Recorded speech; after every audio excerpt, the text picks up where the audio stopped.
Moniek Voulon's musical sacrifices in the hands of Leporello.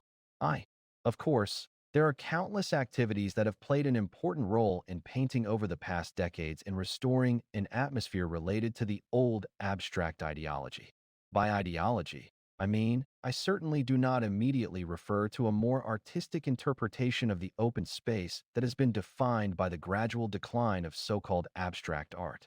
With this somewhat hesitant formulation, I actually want to protect Moniek's abstract inventions from the all too numerous initiatives launched elsewhere to restore this new abstraction in a strong connection with the abstract past. The best example is, of course, Peter Halley. More than a personal name, it is, of course, the work that accompanied the official farewell of the old abstraction.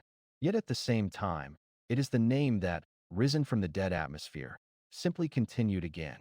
After he sounded the death knell for the original American-oriented school in the 1980s, in recent years he has revived the spirit, but more to bring attention back to the ideas he previously buried.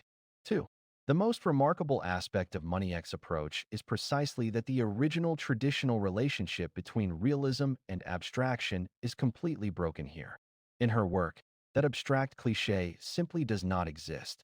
That familiar, repeatedly emphasized relationship between presenting reality in the present versus the abstract visionary practice of earlier painters has, of course, long been exposed as a long-debunked image.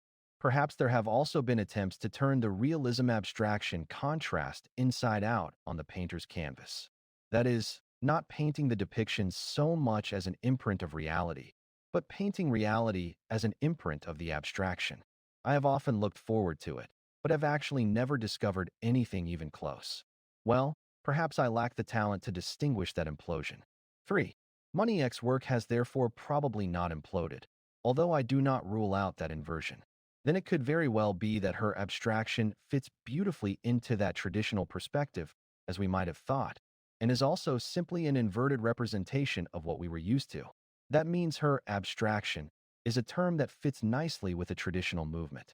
But as will soon become clear, that term is by no means applicable to her images.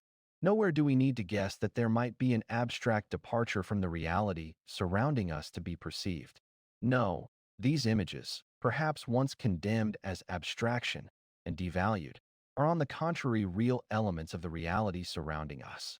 Simply real objects, if you will, in our viewing without hesitation. Or rather, these images evoke for us a reality that is purely and solely connected with an objective atmosphere. 4. Okay, let's be clear. These paintings characterized by stripes can no longer be classified anywhere as part of other artistic forms. Who else but Moniek would now have the audacity to simply turn the entire scheme of art history upside down, inside out, or rather shake off as worthless and tackle an entirely new starting point? Of course, elsewhere we see a resurgence of abstract painting. I often see beautiful results here and there as well, but I am certain that no one has yet taken the step of leaving the entire architecture of the artistic life behind. 4. Now I myself don't really have a true overview of the current architecture either. My contact with painting and other manual arts is often solely through my digital news feed. I do have a fairly good sense of the differences between direct contact with painters' canvases and colors and shapes appearing on my computer screen. Yet, despite that, I still feel that I understand the execution of Moniek's compositions at least as well as Moniek herself.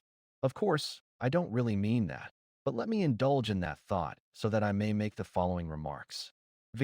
Simply put, I read her elongated forms as if they were musical scores. Just as I can immerse myself in the phenomenal handwriting of Johann Sebastian Bach in reproduction, so too her forms often captivate me. That comparison naturally arises because the horizontal bands linked the works of both, of course only in my own imagination and fancy. For me, rules and lines from the manuscripts of, say, Bach or Mozart are always close to Moniek's line work. Also, Mozart, of course, mainly because of the arrangements in his hero Don Juan, who knew how to keep the names of lovers safe in a beautiful, horizontally elongated little book that his servant Leporello wrote down. Something comparable, then, in form and size to this edition. The names of Don Juan's conquests as an endlessly erotic stroll. 6. Here, With Moniek, too, in an overwhelming thicket that gradually seems to take over Leporello's erotic notes. Erotic, particularly in a specific sense. That is, the colors and shapes of the depictions are not derived from realistic data, but appear boldly enough in the arousing activities of a never-before-seen genesis of colors and forms. Something like that, an activity never even mentioned by Don Juan that is stopped by nothing, but tirelessly continues to unfold. Whereas Bach's notes always need the human voice or instruments to truly shine. Here form and content, passive experience and active source are continuously at work. Even when no one is watching, we sense an unceasing movement there. A movement that stands entirely on its own, something never seen before. Since the discovery of quantum mechanics, we are accustomed to distrusting our observations at the micro level. For every observation destroys the phenomenon being observed. Whatever of that theory may apply to the performances here, with Moniek you can easily let your imagination roam or simply ignore it. Every experience of her work allows all our interpretations. That I myself discovered a musical setting here is thus not really a surprise. Haven't we seen that before? Didn't Kandinsky, the inventor of abstract art, set the example himself? Do I not remember something like keys and a musical staff in some of his canvases? Yes or no, but I did know how to deal with it, especially because they are too coincidental to really imagine concrete music with them.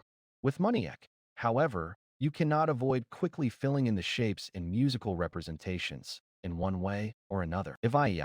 It was a composition by Sophia Gubaidulina that I had always experienced as compelling music, but never really knew how to place. Until a radio broadcast from the Amsterdam Concertgebouw featured her sonata for violin and cello, astonishing. Without any familiar image of Moniek's work in mind, a new Voulon developed in my experience, running parallel to Sophia's string of sounds. Voulon and violin and cello, I think, or at least I assumed that what I experienced there as colorful tones brought me into the atmosphere of the work of both of them. Moniek not as a distant contribution, but wrapped in colors within Sophia's sounds. Or perhaps even the other way around, the sounds wrapped in the colors. 9 OK, here a reference to Scriabin's musical color theory is of course appropriate. Or maybe just unnecessary, where Scriabin, with the necessary theoretical and practical experience, wanted to evoke the audience's participation in perhaps a slightly too intrusive way. With Moniek and Sophia there is only, if it may be called that, a tender invitation to expose yourself and connect your musical talent to her work. Whistling like on a spring morning in a suburb of Leipzig, as Bach often did, or simply digging deep into his score, as Bach also often did. We can all, bent over this Leporello before us, evoke our own image that we insert between these pages as our aid memoir of a unique event. Paul Group.